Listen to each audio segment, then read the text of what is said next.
Oke, Assalamualaikum warahmatullahi wabarakatuh. Perkenalkan, nama saya Angga Gustian. Di sini saya akan mempresentasikan gitu ya, terkait hasil dari proyek kami menggunakan framework Java yaitu Spring Boot. Nah, di sini kami membuat sebuah aplikasi yang dimana aplikasi ini adalah untuk memanajemen sebuah karyawan di perusahaan.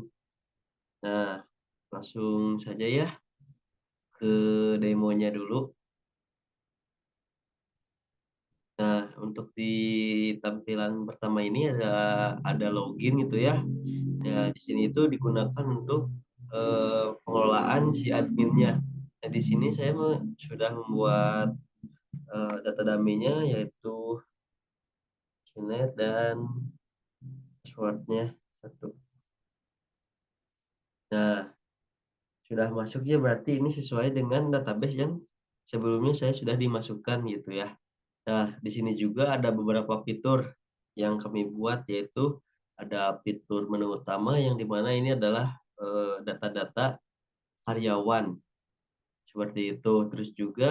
Terus ada menu departemen yang dimana ini adalah untuk mengkualifikasikan bahwa si karyawan ini eh, bekerja di bidang mananya gitu. Terus juga yang ketiga ini ada fitur riwayat pendidikan. Ini juga sebagai acuan untuk mengelola gaji gitu ya. Yang dimana bisa jadi untuk yang riwayat pendidikannya lebih tinggi itu lebih besar gajinya. Jadi lebih mudah untuk mengkualifikasikannya seperti itu untuk manajemennya juga gitu. Terus juga ini ada yang kemarin itu ada daftar admin. Nah, saya sudah buat data dummy ini ada tiga admin. Yang pertama ada Alex Stasi, dan juga Dia Stasi, dan juga Angga Dasi, seperti itu. Nah, langsung saja kita coba dulu data dummy-nya.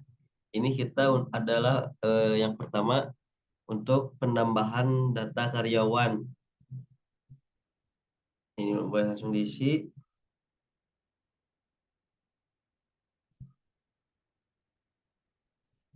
Namanya Bima. Terus juga departemen, masuk departemen humas, riwayat pendidikan S2, nomor telepon, email, terus juga gajinya sebesar sekian.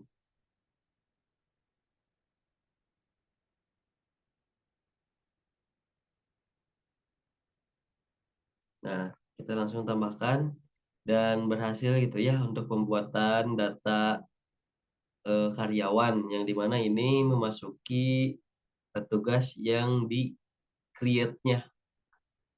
Terus juga di sini ada fitur update-nya juga. Ini bisa diupdate jadi Bima Arya. Terus juga pendidikan terakhir karena dia memang udah menyelesaikan yang lebih tinggi gitu ya pendidikannya jadi S2 dan teleponnya 98. Terus gajinya juga bertambah gitu ya menjadi 24 juta seperti itu dan update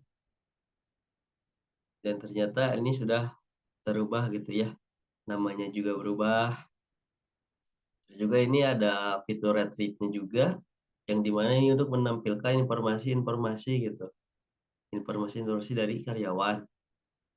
Terus juga ini ada fitur delete.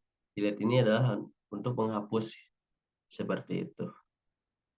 Terus juga ini ada departemen. Nah, kurang lebih sama fitur-fiturnya ada delete, terus juga ada create seperti itu. Untuk contohnya mari kita tambahkan lagi eh, divisi pelayanan.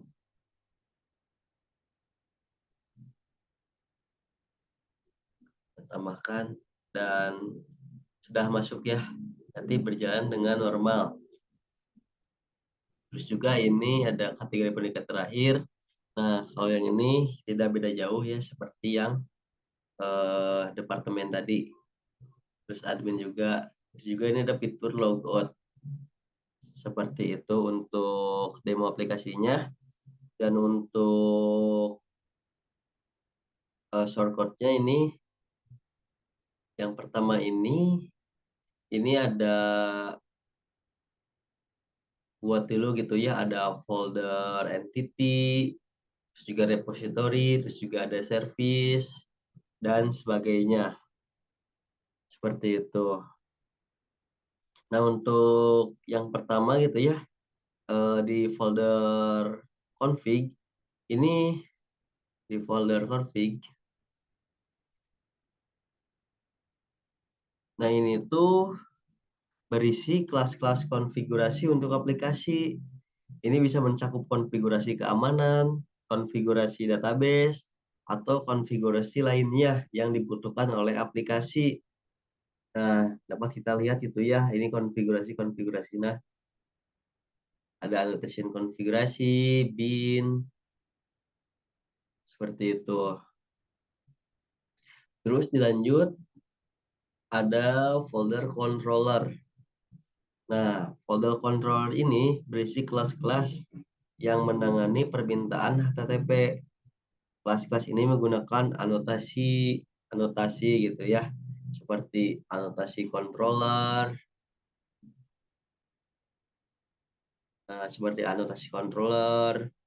terus juga anotasi get mapping dan sebagainya, seperti itu.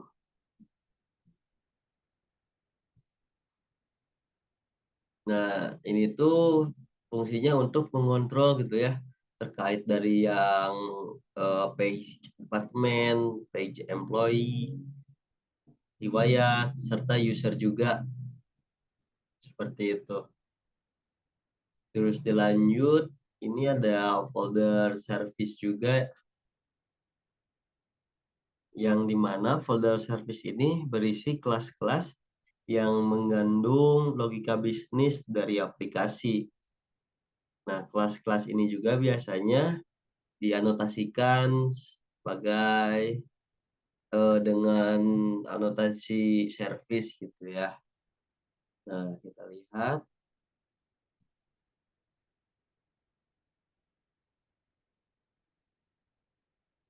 Ini untuk contoh-contohnya atau kode-kodenya gitu ya. Dan seperti ini anotasi service. Yang gunanya ini adalah untuk menggandung logika bisnis gitu ya. Contohnya seperti ini, diimplementasikan ke departemen service. Dan juga ini adalah untuk menampilkan departemen, terus juga ini untuk mengupdate departemen, dan ini untuk mendapatkan departemen menggunakan ID gitu. Nah, ini untuk departemen dan ini adalah untuk employee service. Nah, untuk pengerjaannya tidak jauh berbeda sama seperti departemen service yang sebelumnya dijelaskan. Seperti itu. Nah, ini tidak jauh berbeda ya dari riwayat, terus juga user. Nah, untuk selanjutnya ini ada departemen service. Nah, ini adalah untuk menampilkan hasil dari yang departemen service di MPL tadi. Nah, hasilnya di sini gitu. Ada mendapatkan sebuah departemen, terus juga save departemen, dan juga departemen dan sebagainya. Seperti itu. Nah, untuk selanjutnya, ini ke folder repository. Nah, repository ini berisi antarmuka yang berinteraksi dengan database. Spring JPA biasanya digunakan di sini. Dan antarmuka dianotasikan dengan anotasi repository. Kita lihat ya. Nah, ini contohnya dianotasikan dengan repository. Nah, ini berkaitan dengan interface gitu ya atau antarmuka yang berinteraksi dengan database, seperti itu. Nah, ini juga sama, untuk semuanya ada departemen employee riwayat, terus juga role-nya sama gitu. Terus untuk selanjutnya ada model gitu. Folder model.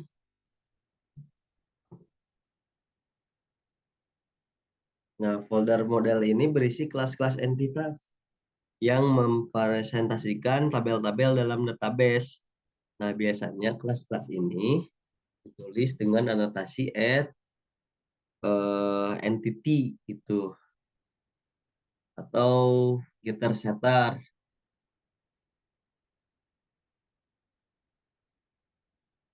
Untuk selanjutnya ini ada DTO, folder DTO. Nah, folder DTO ini merupakan singkatan dari data transfer object, yang dimana ini berisi kelas-kelas yang digunakan untuk mentransfer data antara lapisan presentasi dan lapisan bisnis. Seperti itu. Nah, bisa kita lihat gitu ya, dalam folder DTO ini ada getter setternya juga, terus departemen DTO, employee DTO, seperti itu. Jadi ini intinya itu untuk digunakan mentransfer data objek gitu dengan kelas-kelas yang digunakan untuk mentransfer data antara lapisan presentasi dan lapisan bisnis. Seperti itu. Nah, mungkin sekian itu yang dapat saya jelaskan. Namun di sini juga eh,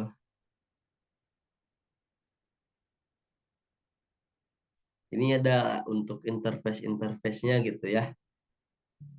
Eh, kita menggunakan framework Bootstrap ya untuk menghiasi interface-interface yang digunakan, karena ini bisa memudahkan untuk menjadi lebih ramah interface seperti itu. Dan ini untuk kode-kodenya di HTML menggunakan framework Bootstrap atau menggunakan Timeleaf.